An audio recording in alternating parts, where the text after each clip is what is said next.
Welcome to the Lexington Public Library's Tales from the Kentucky Room podcast, where we discuss everything Lexington and Fayette County history. I'm Mariam, and in each episode of this podcast, we will feature a guest that will share a piece of local history. So thank you for tuning in and enjoy. On March 5th of 1964, a group of local civil rights activists organized a march with Martin Luther King Jr. in Frankfort, Kentucky. The purpose of this march was to call for the legislature to pass policy ending segregation and discrimination in the Commonwealth of Kentucky. As we approach the 60th anniversary of that march, we wanted to take the time to reflect on how much has changed and recognize that there is still a long way to go towards achieving the goals of that powerful moment in Kentucky's history. Here with us today are librarians Brenna and Heather Pritchard to talk with us about the day Martin Luther King Jr. led the march on Frankfort. Hi, Brenna and Heather. Welcome to the podcast. Brenna, I believe you've done the podcast before, and so have you, Heather, right? Is this your first visit? Awesome. So today, of course, we have Brenna, librarian from Eastside, and Heather Pritchard, librarian from Tate's Creek, to join us on the podcast to talk about the march on Frankfort in 1964 with Dr. Martin Luther King, which was a pivotal moment in the civil rights history of Kentucky. They've both done a lot of research on the topic and have a lot to say, and I have a lot of questions, so let's get started. So tell me about what was the civil rights environment in Kentucky. I'm sure it was very similar to how it was in the rest of the United States, but there are unique situations in Kentucky during the civil rights era that kind of spurred on the need for this march for a group of activists to invite Martin Luther King over. Yeah, I think so. From my research, my personal research has been specific to Lexington. However, there was a similar sort of public accommodations and an outcry about segregated public accommodations in the 60s, in the early 60s, like 63 and 64, here in Lexington as well. So I think just in general around the country, but in Kentucky in particular, 63 and 64 were really, I don't know if linchpin is the right word, years for the civil rights movement and for desegregation specifically in Kentucky. And I believe there was a bill that they were trying to pass, a civil rights bill, and choosing to reach out to Dr. King and Jackie Robinson also came to bring them in to help try to bring people to Frankfort and get the votes to pass that bill, which unfortunately didn't occur then. It occurred in 1966 instead. Yeah, so there was a bill in the General Assembly, Kentucky, House and Senate, that was languishing. From what I've read, it was like languishing in committee.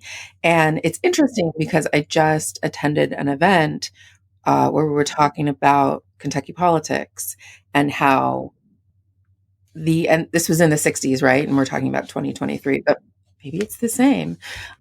They number the bills by priority.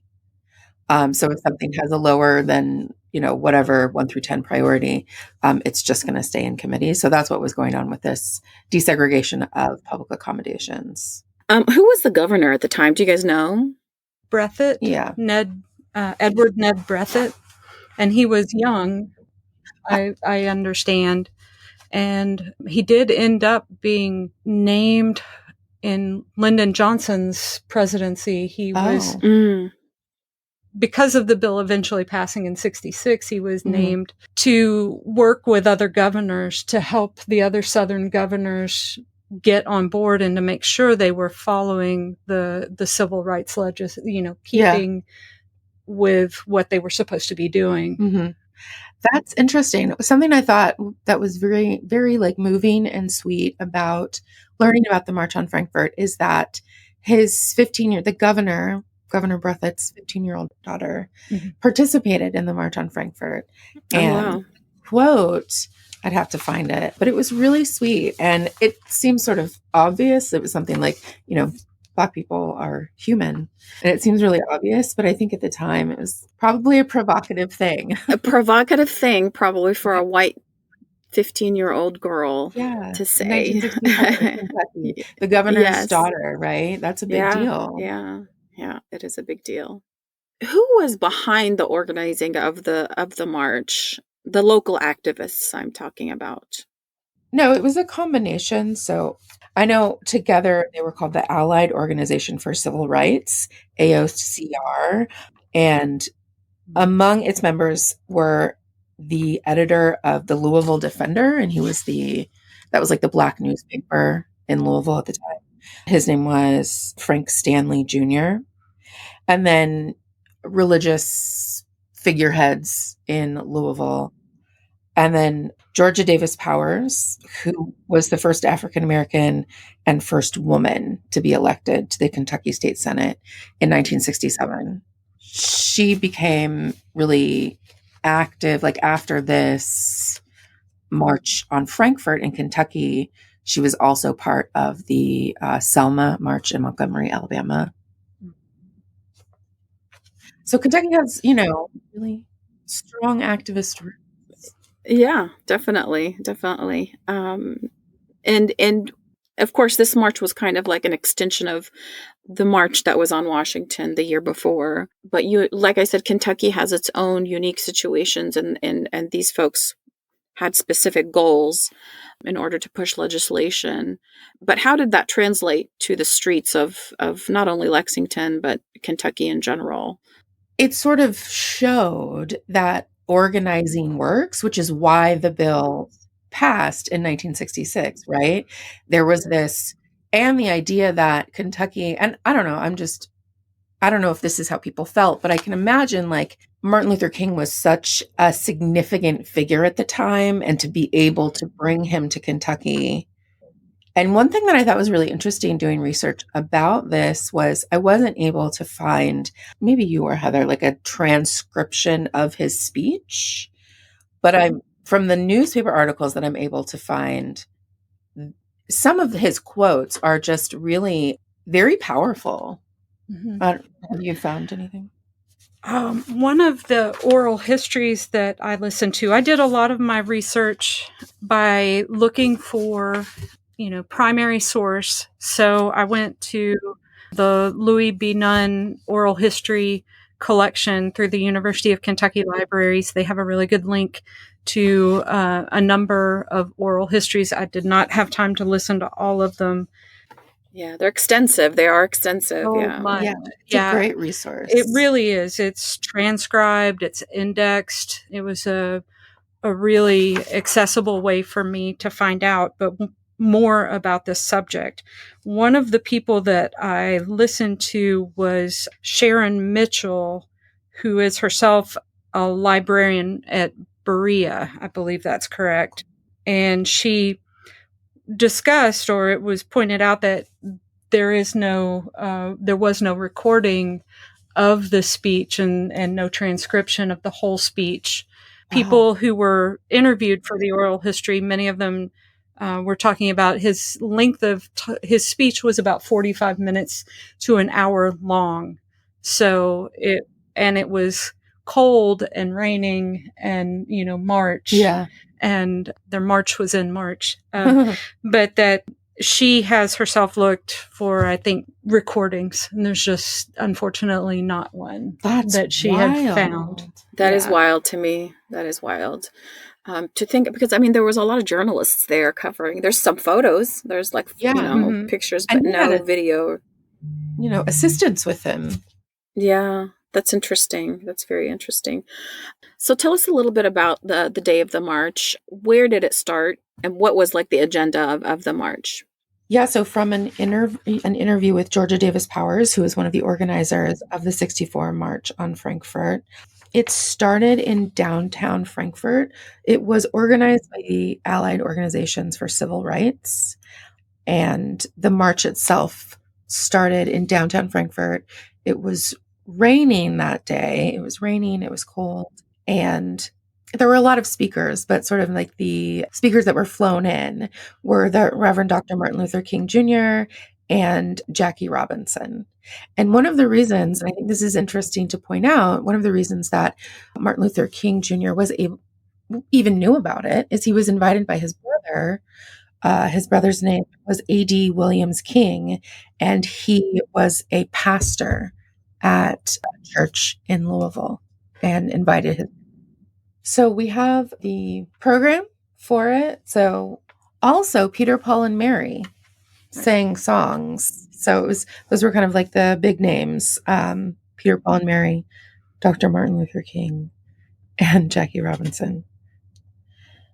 So there were, 5 addresses. Jackie Robinson, Reverend Ralph Abernathy, who was famous in the Civil Rights Movement, Mr. James Farmer, Reverend Wyatt T. Walker, who was from Georgia. And then they sang the Battle Hymn of the Republic. And then Dr. Martin Luther King spoke. And there was another address after that by a bishop from Louisville. Hmm. So it was a pretty long, That's it looks like, yeah. Was he involved with CORE, the Congress on racial equality? On racial equality? I think that. Yeah, I think a lot of people don't know about CORE. CORE was active here in Lexington. Julia Etta Lewis, she was the president of CORE. And then Audrey Grievous was the vice president. And then Audrey Grievous was the president of the NAACP, and Julia Etta Lewis was the vice president of the NAACP. So they worked really well together. Yeah. It seems like a very heavy woman presence in the civil rights movement in Kentucky. Yeah, I would agree with that. Yeah. People were coming from all over the state. There were about 10,000 people. Yeah. In all of the oral histories I listened to, in each one, they said, I'd never seen so many Black people together before. And it's hard, it's something to take note of that it was the first time maybe they recognize how big of a movement they are and how much they're not alone. Because if you're in a community, you're marginalized or the minority, how do you keep hope when you think you're the only person working on this movement? Yeah. And I think that must have been important and caused hope, understanding that they could get through this. Of course, there's still more to do. One thing that I learned in watching these videos and reading is that the African American community in Kentucky had, after, the Civil War ended, and they created whole communities and schools, and they weren't helpless. They weren't less than. They were human beings that needed to, it's shocking to me how marginalized their story was even up till right now. That my understanding of a whole community can be predicated on my geography and my ability to interact with someone different than me. I think doing this exercise, learning about this has really taught me the importance of diversity, working in a diverse environment, because I corrected some things that, not that I thought or that I even believed, but that the way I had been shown it, if I didn't see it for myself, I would be way off target. And I think that's really important right now in a country that's so divisive in our political beliefs and our where there's fear driving our beliefs rather than understanding. There's a different way to do it, and I feel very comfortable that my learning about it has made me a better person. It's enriched my life. I hope I take that with me. It affects how I interact with other people. Yeah, I think that's the whole idea of segregation, really, is to keep people from learning about one another. And, Black people have these self-sustaining communities because they had to. Absolutely. They had no other choice. They didn't have the opportunities available. No. And absolutely.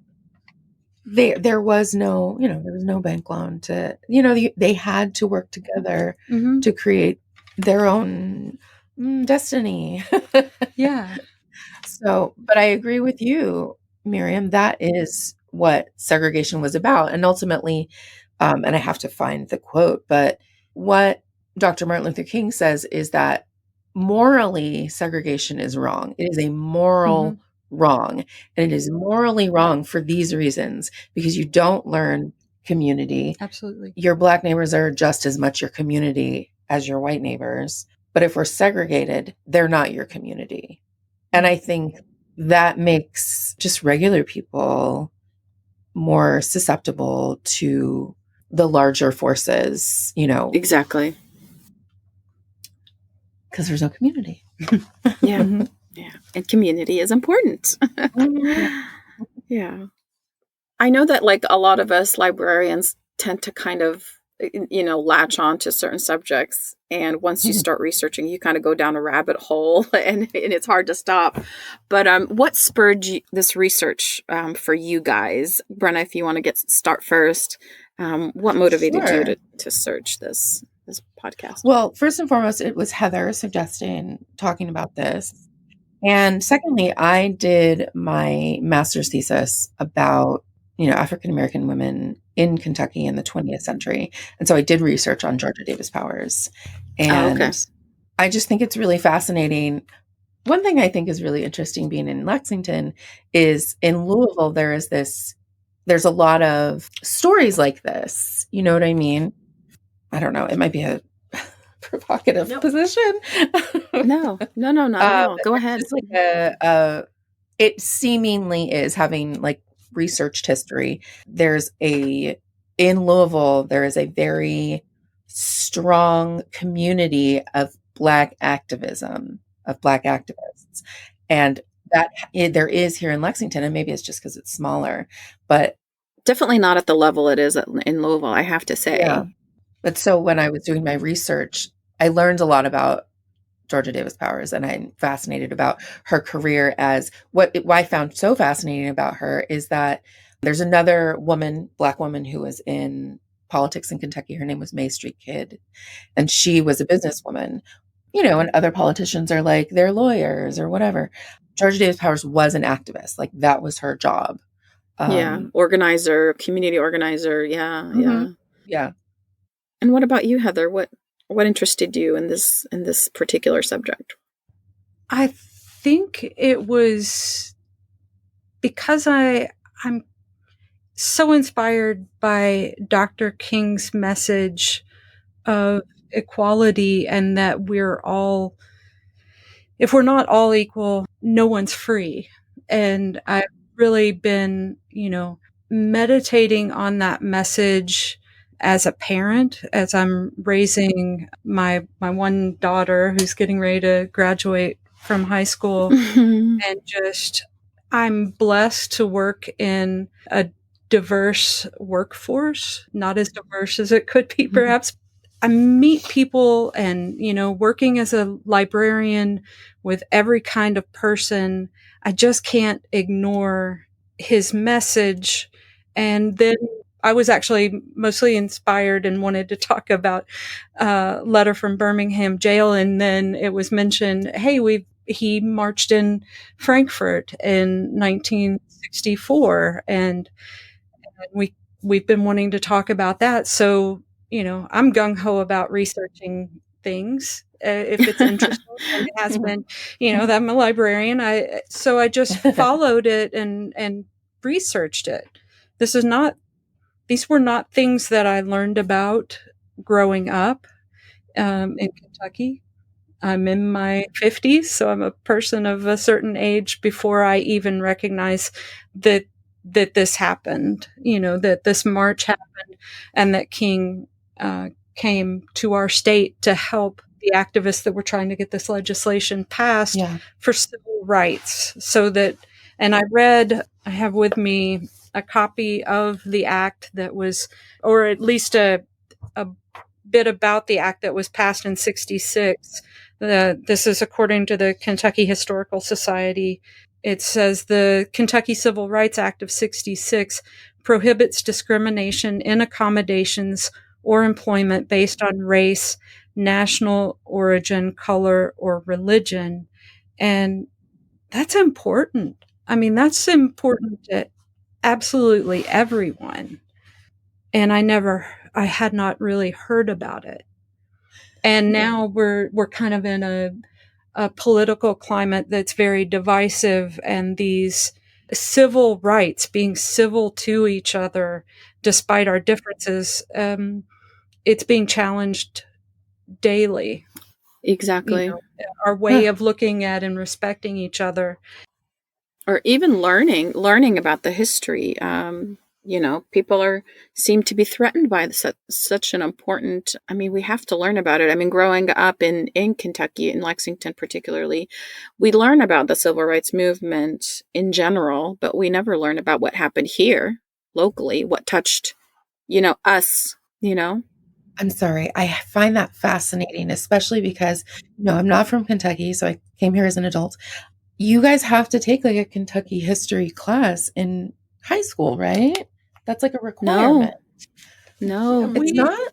When I in fourth grade, it's covered. Fourth grade, there is a unit on Kentucky, and I know that because my daughters went through.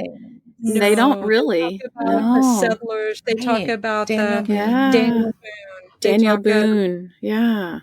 They don't talk about.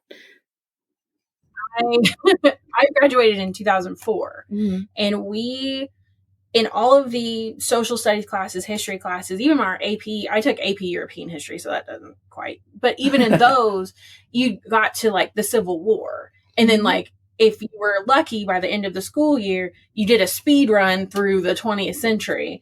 And so that made all of the things that happened more recently seem so far away and so nebulous, because you just like touch on them. It's like, oh, well, this happened.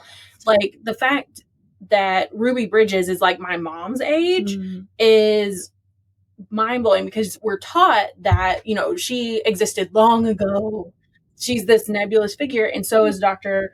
Martin Luther King. You just don't learn about their humanity at all. And it makes their ideals, well, in King's case, and so seem so far away, seem not grounded in our material lives, right? When it's everything, it's all around us. Yeah, I mean, he might as well be King Arthur, right? The Camelot and the Round Table. That's how it's presented, as like, well, he stood for these wonderful things, and then it's just left there. There's no talk of the fight of it, of how if you want these things, you have to work for them.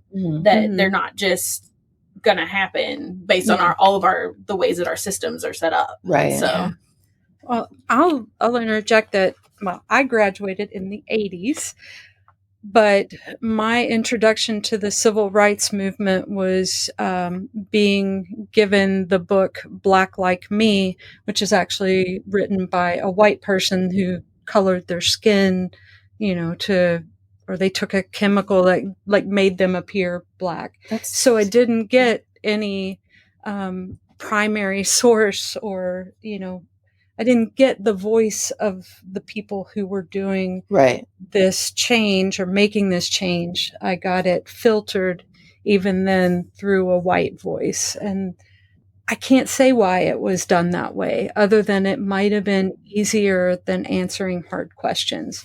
I mean, I guess it was supposed to give us empathy. And that was an AP class too when we read that. And I guess it was supposed to make me try to consider myself, in the other's shoes.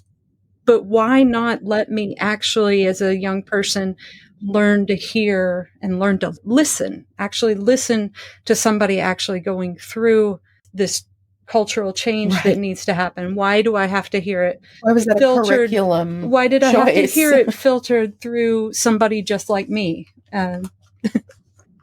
I can't answer that, by the way, but I mean, and I have to add also, like, a lot of the information I learned was as a librarian. And I had the privilege of working in a place like the Kentucky Room and doing this podcast.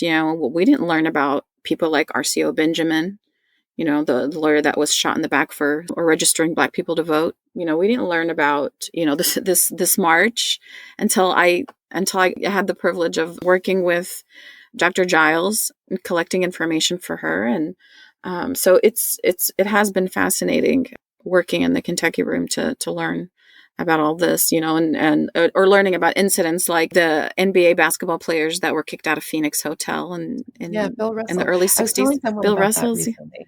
Yeah. Yeah.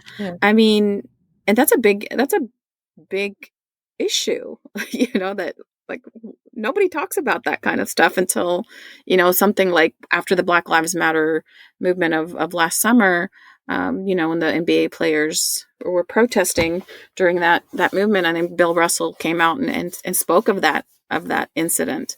And that's how a lot of people learned about it. Hardly anybody knew about that incident. And it's a big scar on Lexington history for somebody of that stature, a group of men, of NBA players, award-winning players, to be kicked out of a hotel like the Phoenix Hotel. The march, I think, wasn't arbitrary. There was civil rights abuses here in Lexington and in Kentucky that needed to be addressed through legislation. People like to pretend it didn't happen here, that there wasn't anything that we need to address and think about. And of course, that's not the case at all. I mean, why do you think that is? Why is there this idea of and I think people have that idea of Kentucky in general. There's this idea that, let's take it even further back, since that's what I know about, is, there wasn't slavery here. Well, that's not true. Or, no, there was. I told someone recently, oh yeah, Ashland was a plantation. And they're like, what are you talking about? No, it wasn't. And I was like, no, yeah.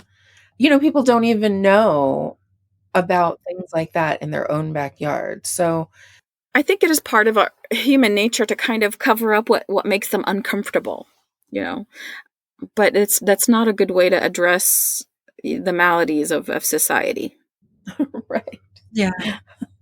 I don't know why that is, but you mentioned that, I was reminded of how it was after the Civil War that Kentucky kind of adopted this folksy Kentucky kernel, identifying Southern specifically, that it doesn't even make sense. Well, I don't know that it's all of, I've met people from Lexington who really see themselves as Midwesterners. And I think that's the border state mentality, right? There's a lot of different influences, and Central Kentucky chose that influence as more identifying. I wouldn't say that, Yeah. I think that's what's fascinating about Kentucky in general, is it is this sort of a lot of different identities in one place. Oh yeah, multifaceted. I mean, it's multifaceted. Yes, yeah. Exactly. Yeah. I'm from Western Kentucky, and I really identified more Midwestern growing up. Part of the tri-state area, Illinois, Missouri, and Kentucky, and it was a lot of cultural shock when I came to Lexington, but I've enjoyed it enough to stay here.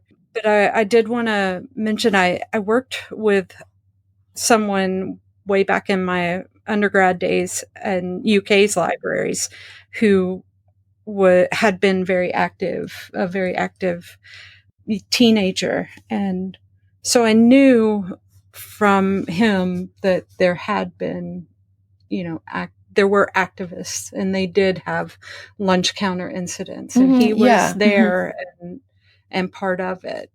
And so people in Lexington are interested in what was happening here around that time and was part of the reason that the March on Frankfort happened. There are the oral histories. There were significant civil rights leaders here, one of whom, her name was Audrey Grievous. There's a school named after her. There are oral histories. There's videos that you can watch, KET. And Julia Etta Lewis, the Julietta Market is named after her. And there were incidents. Audrey Grievous experienced assault around 1963 and trying to desegregate public accommodations here in Lexington. So I think all throughout Kentucky is what really led to the 64 March on Frankfort. Yeah, and hopefully we continue to grow from that and learn from that and make better choices about, how we treat people that are different from us. Thank you so much, Brenna and Heather, for coming on the podcast to talk about this important note in Kentucky history. And I hope you guys come and join us again. I really love having you guys here. Thank you for the opportunity. Bye. Thanks for listening to Tales from the Kentucky Room, a podcast brought to you by the Central Library's Kentucky Room staff at the Lexington Public Library. If you enjoyed listening, please take a minute to subscribe, rate, and review the podcast on Apple Podcasts and Stitcher. If you have any questions about local history or genealogy research, you can visit us in the Kentucky Room to use our collection and newspaper microfilm, or you can email us at elibrarian@lexpublib.org. That's elibrarian@lexpublib.org. I'm Mariam, and we'll be back with another trip down Lexington's memory lane.